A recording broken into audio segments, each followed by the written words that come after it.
Prathyankara. Good morning, everyone. I'm Prathyankara Lakshmi from the grade 7A, and today I'm here to talk about National Voters Day. National Voters Day is celebrated on January 25 and was first observed in the year 2011. Now, what exactly happens on this day, and what's its purpose? This day focuses on increasing awareness among young voters to take participation in the country's polls. In other words, to encourage them to vote. What does the government do, and what do we do? Well, what we do is speeches, posters, chants, oaths, we do all that. But what does the government do? The government did something very, very big, and let me tell you. In the past few years, the government, after observation of the young voters who have newly attained the age of 18, found out that they were losing interest to enroll for electoral roles. In other words, they weren't voting. And so, the Election Commission decided to take serious action. And believe me, the action was really serious.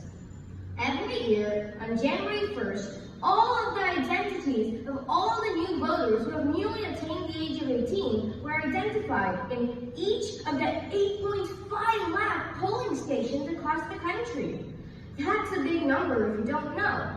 And then, all of these new voters were given their EPIC cards, electoral photo identity cards, on National Voters Day, or otherwise known as January 25th.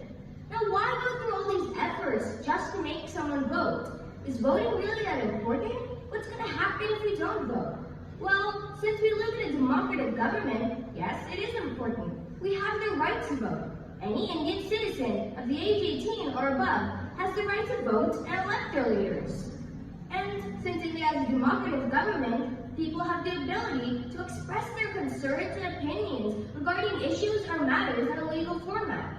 Voting helps us do that, as it's the biggest way that regular people can take part in governmental affairs by voting and electing their leaders and representatives that will speak for them and their needs. And it's the only way that all voices can be heard. In a democratic government, everyone's concern, thought, opinion, voice, everything matters, and every individual will be taken into matter. Now, what happens if we don't vote? Well, the consequences can get pretty dire. If voters don't show up, vote, and elect their leaders, they may never end up getting the candidate they wanted. This could lead to issues such as inflation or bad economy. And that will affect your well-being and my well-being. Technically everyone in the country's. No one wants that. In the end, voting is your civic duty, your duty towards the country. Despite the decision being agreed upon or disagreed upon, your vote will be taken into consideration. So I'll encourage you to encourage others to vote, and when you can, vote. Thank you.